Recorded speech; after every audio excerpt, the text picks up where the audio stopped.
ಸನ್ಮಾನ್ಯ ಅಧ್ಯಕ್ಷೆ ತಂದಿರೋ ಸಂತಾಪ ಸೂಚನೆಗೆ ಬೆಂಬಲವನ್ನು ಘೋಷಣೆ ಮಾಡ್ತೀವಿ. ಶಾಮನೂರು ಶೇಖರಪ್ಪ ಅವರು ನನಗೂ ಭಾಳ ಆತ್ಮೀಯರಾಗಿದ್ದರು. ಒಂದು ವರ್ಷ ಹಿಂದೆಯೇ ಅವರು ಆ್ಯಕ್ಟಿವ್ ಆಗಿ ಕೆಲಸ ಮಾಡ್ತಾಯಿದ್ರು.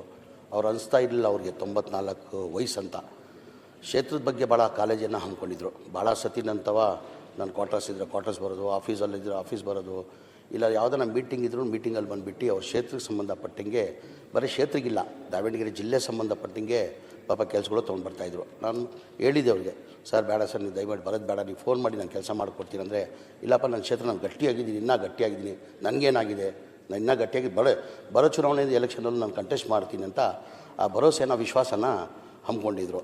ಅವರು ನನ್ನ ಅನಿಸಿಕೆ ಅವರು 50 ವರ್ಷ ರಾಜಕೀಯ ಹಿನ್ನೆಲೆಯಲ್ಲಿ 1969 ಮುನ್ಸಿಪಾಲ್ಟಿ ಮೆಂಬರ್ ಆಗಿದ್ದರು. ಆಮೇಲೆ ಮುನ್ಸಿಪಾಲ್ಟಿ ಅಧ್ಯಕ್ಷ ಆಗಿಬಿಟ್ಟು 5 ಬಾರಿ MLA ಆಗಿಬಿಟ್ಟು 1 ಬಾರಿ MP ಆಗಿಬಿಟ್ಟು ಮಂತ್ರಿಯಾಗಿ ಸೇವೆಯನ್ನು ಸಲ್ಲಿಸಿದ್ದಾರೆ. ಅವರಿಗೆ ಒಂದು ವಿಶ್ವಾಸ ಇತ್ತು. ನನಗೆ ತಮಾಷೆ ಮಾಡ್ತಾಯಿದ್ದೆ, ಅವ್ರಿಗೆ ಮಾತಾಡುವಾಗ ತಮಾಷೆ ಮಾಡ್ತಾಯಿದ್ದೆ, ಸರ್ ನಿಮ್ಮ ಮಗ ಮಂತ್ರಿ ಆಗಿದ್ದಾನೆ, ತಾವು ಆಗ್ತೀರಾ ಸರ್ ಅಂದರೆ, ನಾನು ಈಗಲೂ ರೆಡಿ ಕಣಪ್ಪ, ಹೇಳಪ್ಪ ಸಿದ್ದರಾಮಯ್ಯ ಸಾಹೇಬ್ರಿಗೆ ನಾನು ಮಂತ್ರಿ ಆಗಕ್ಕೆ ಸಿದ್ಧ ಅಂತ. ಅಂದರೆ ಅವ್ರಿಗೆ ಅನಿಸ್ತಾ ಇಲ್ಲ. ನನ್ನ ತಮ್ಮ ಮೈಂಡ್ಸೆಟ್ ಅಂತಾರೆ, ಏಜಿಗೆ ಏನಾಗಿದೆ ಮೈಂಡ್ಸೆಟ್, ಯೋಚನೆ ಮೈಂಡ್ಸೆಟ್ ಏನು ನಾವು ಅಂದ್ಕೊಳ್ತೀವಿ ಅದಾಗ್ತದೆ. ಅಂದರೆ ಅವ್ರ ಮೈಂಡ್ಸೆಟ್ ಹೆಂಗಿದ್ದೆ ಅಂದರೆ, ನಾನು ಇನ್ನೂ ಒಂದು 20-30 ವರ್ಷ ಹುಡುಗ ಅಂತ ಅನಿಸ್ತಾಯಿದ್ರು ಅವರು. ಅಷ್ಟು ಗಟ್ಟಿಯಾಗಿದ್ದರು. ನಾವು ಯಾರೂ ನಿರೀಕ್ಷೆ ಮಾಡಿಲ್ಲ ಅವ್ರ ಗಟ್ಟಿಪನಕ್ಕೆ, ನಾವು ಯಾರೂ ನಿರೀಕ್ಷೆ ಮಾಡಿಲ್ಲ ಅಷ್ಟು ಬೇಗ ಅವ್ರು ಬಿಟ್ಟು ಹೋಗ್ತಾರಂತ.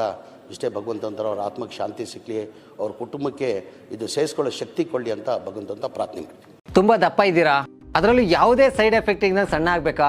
ಎಷ್ಟೋ ಜನ ಹೇಳ್ತಾ ಇದ್ರಿ, ಸರ್ ನಾನು ಜಿಮ್ಗೆ ಹೋಗ್ತಾ ಇದ್ದೀನಿ ಆದ್ರೂ ಸಣ್ಣ ಆಗ್ತಾ ಇಲ್ಲ ಸರ್, ವರ್ಕೌಟ್ ಮಾಡ್ತಾ ಇದ್ದೀನಿ ಆದ್ರೂ ಸಣ್ಣ ಆಗ್ತಾ ಇಲ್ಲ ಅಂತ ಹೇಳ್ತಾ ಇದ್ರಲ್ಲ. 100% ಯಾವ ಜಿಮ್ಗೂ ಹೋಗ್ದಂಗೆ ವರ್ಕೌಟು ಮಾಡ್ದಂಗೆ ನೀವು ಸಣ್ಣ ಆಗ್ಬೋದು. ಪ್ರತಿದಿನ ಬೆಳಿಗ್ಗೆ ಸಂಜೆ 2 ಟೈಮ್ ನಮ್ಮ ಜೀನಿ ಸ್ಲಿಮ್ನ ಯೂಸ್ ಮಾಡಿ ಯಾವುದೇ ಸೈಡ್ ಎಫೆಕ್ಟ್ ಇಲ್ದಂಗೆ ನೀವು ಸಣ್ಣ ಆಗ್ತೀರಾ. ಯಾಕೆಂದ್ರೆ ಜೀನಿ ಸ್ಲಿಮ್ಮು ಒಂದು ಉತ್ತಮ ಆಹಾರ. ಯಾರಾಗ್ತಾರೆ MLA ಅಭ್ಯರ್ಥಿ 2028 ಶೀಘ್ರದಲ್ಲೇ. ಪ್ರತಿದಿನ ಒಂದೊಂದು ಕ್ಷೇತ್ರದ ಟಿಕೆಟ್ ಆಕಾಂಕ್ಷಿಗಳ ಸಂಪೂರ್ಣ ಮಾಹಿತಿ ಪೊಲಿಟಿಕಲ್ ಜರ್ನಲಿಸ್ಟ್ KM ಶಿವಕುಮಾರ್ ಅವರಿಂದ. ಕರ್ನಾಟಕದ ನಂಬರ್ 1 ಡಿಜಿಟಲ್ ಮೀಡಿಯಾ ನಿಮ್ಮ ನೆಚ್ಚಿನ ಕರ್ನಾಟಕ ಟಿವಿಯಲ್ಲಿ ಮಾತ್ರ.